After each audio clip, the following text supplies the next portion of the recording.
الحمد لمن له البقاء والقدم، والصلاة والسلام على سيد العرب والعجم.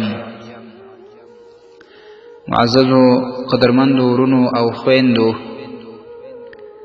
حدیث شریف کی راضی حضرت ابن عباس رضی اللہ تعالی عنہ وی چې نبی علیه الصلاة والسلام و فرمایل: لعن الله المتشبهين من الرجال بالنساء. دا الله تبارک و تعالی لعنت وی پر هغه نارینه خلقو چې دوی ځانونه د ښځو په شکلونو سره برابروي، د ښځو سره مشابهت کوي، د ښځو په رقم ځانونه جوړوي. ولعن المتشبهات من النساء بالرجال. او نبی علیه الصلاة والسلام لعنت وی چې د الله عز وجل لعنت وي پر هغه ښځو باندې، پر هغه زنانو باندې چې هغوی مشابهت کوي د نارینهو سره په سنګار کې، په شو او نورو سنګارونو کې. ګورئ معززو، هغه کسان، هغه نارینه نن سبا یې تاسو هم وینئ چې مخان یې داسې صفا کړي وي، ژره یو مخ داسې صفا کې چې بریتونه هم ورسره وخورئ. نو دوی خو بلکل د ښځو د مخونو سره مشابهت وکړي. نو دغه ځوانان دې ته متوجه سي چې دوی د ښځو سره خپل مخونه مشابه کړي دي. نو د ښځو پر مخ باندې هم ژره نسته، بریتونه نسته، نو دوی هم بریتونه صفا کړل او مخ یې صفا کړي، د ښځو د مخ سره مشابهت وکړي. نو دا هغه نرښځیان دي چې دا ژر خوري، نو دې ته نرښځیان بیا ویل کېږي، ځکه د دې مخونه د ښځو سوله، د ښځو سره مشابهت رالی.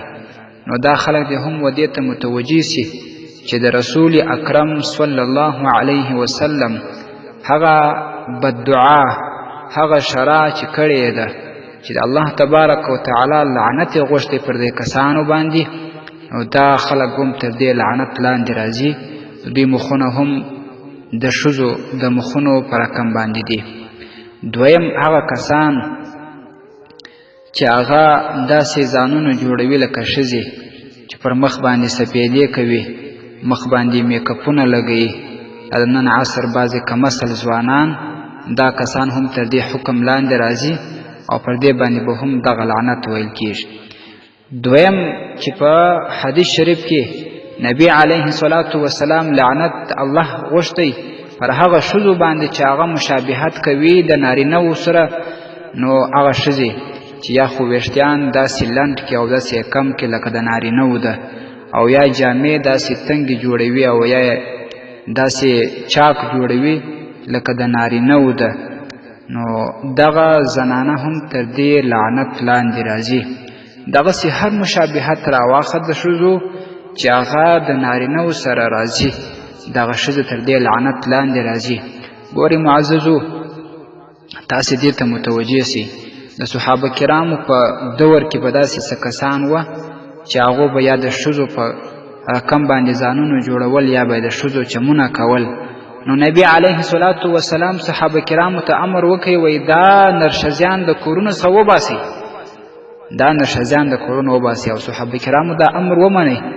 هغه نرښځیان چې د ښځو چمونه به یې کول، د ښځو سینګارونه به یې کول، د ښځو په رقم به یې ځانونه جوړول، د ښځو په اوازونو به یې خبرې کولې، د ښځو غوندې مستي یې کولې، نو هغه یې د کورونو څخه وایستل. او دغه رنګه هغه زنانه چې ځانونه د نارینهو په شان نن سبا جوړوي، نو دا هم ډېرې کمسلې زنانه دي، دا به هم تر دې لعنت لاندې راځي. معززو، تاسې دې ته متوجه سئ چې لعنت کلمه څومره سخته ده.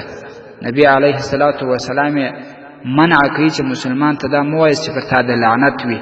وګورئ دلته څومره سخته داره د لعنت کلمه راغلې، د لعنت لفظ استعمال شوی، او دلته معلومه خبره ده دا ډېر سخت عمل دی. مسلمان دې ته متوجه سي. لعنت مطلب دا چې دغه نارینه او دغه زنانه دي د الله عز وجل تر رحمت لیرې وي، د رحمت لاندې دې نه راځي، د الله تعالی رحمت دې پر دوی نه کېږي. نو دغه کسان چې د الله تعالی د رحمت ته ووځي او پر دې باندې د رب العزال رحمت نه کېږي، نو دوی ته څه پاته سوه؟ د دنیا او آخرت ناکامي و دوی ته پاته سوله، د دنیا او آخرت بدبختي دوی ته پاته سول. نو کم کسان چې د الله تعالی د رحمت لیرې سي، پر هغې باندې بیا د الله تعالی غضب کېږي، د الله تعالی قهر کېږي. نو دغه کسان دې خپل ځانونه اصلاح کړي، هغه نارینه چې یا ژرې خرې وي او یا مخونو باندې داسې شوګانې کوي لکه د زنانو ده، هغه دې خپل ځانونه اصلاح کړي، ځانونه دې د رسول اکرم صلی الله علیه وسلم پر سنتو برابر کړي. او هغه زنانه چې هغه ځانونه د نارینهو په شان جوړوي، یا ویښتیان یا نور سینګارونه یا شوي دغسې کوي لکه د نارینهو ده، هغه دې هم خپل ځانونه اصلاح کړي. که چیرې دوی د رب العزال د عذابه بیریږي، یا د رب العزال د قهره بیریږي، یا د رب العزال د غضب څخه بیریږي، یا د قبر خوف لري، یا دوی د دې څخه بیریږي چې وخت به موږ ته مرګ راځي او موږ به له دې دنیا سترګې پټوو، بیا به موږ سره کتاب و حساب کېږي. نو دوی د خپل ځانونه اصلاح کړي. موږ خپلې غاړې خلاصې کړې، تاسو ته د نبي علیه الصلاة والسلام دا سخته شیره او دا لعنت ورسوئ. نور تاسو خپل ځانونو ته خپله متوجه سئ. السلام علیکم ورحمة الله وبرکاته.